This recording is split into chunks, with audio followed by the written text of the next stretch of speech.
As a student, we are often burdened with the task of picking up heavy stuff, such as when a teacher is asking for our assistance with boxes or picking up a heavy school bag.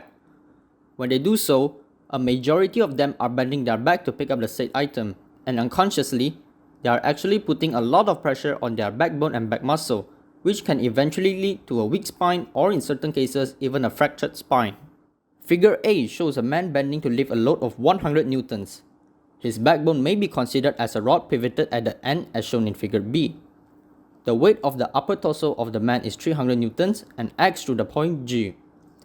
The symbol T represents the tension in the back muscle at 12 degrees, symbol H represents the compression experienced by the backbone, and symbol V represents the vertical reaction on the pivot.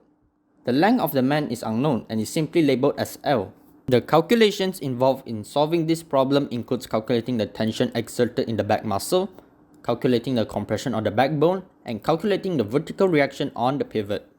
In order to calculate the tension T in the back muscle, we must remember that when a rigid body is in equilibrium, the resultant torque acting on the object must equal to 0. This means that the sum of the positive clockwise movement must equal to the sum of the negative anti-clockwise movement. We have to also remember that the magnitude of torque is equal to Fr sin theta. By taking the movements at the pivot and keeping these two things in mind, we can calculate the tension in the back muscle is equal to 800 at 4 newtons. The compression on the backbone can be acquired by resolving the horizontal force.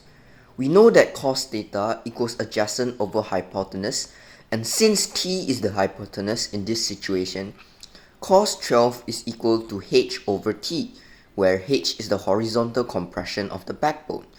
This means that by multiplying cos 12 with T, we can obtain the value of H.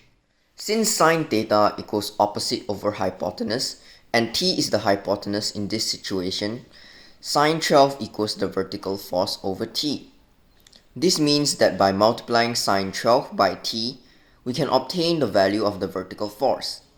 Then, by equating the sum of that vertical force and V to the downward force of the man, we can find the value of V, as an object is in equilibrium when the net force acting on it is 0. From the calculations, it is shown that a large force T acts along the back muscle, and the backbone experiences severe compression when a man bends his back to lift a heavy load. This can be detrimental for the back. That's why we need to bend our knees when lifting a heavy load. Therefore, it is vital that we educate students from young to pick heavy things up by bending their knees instead of their back.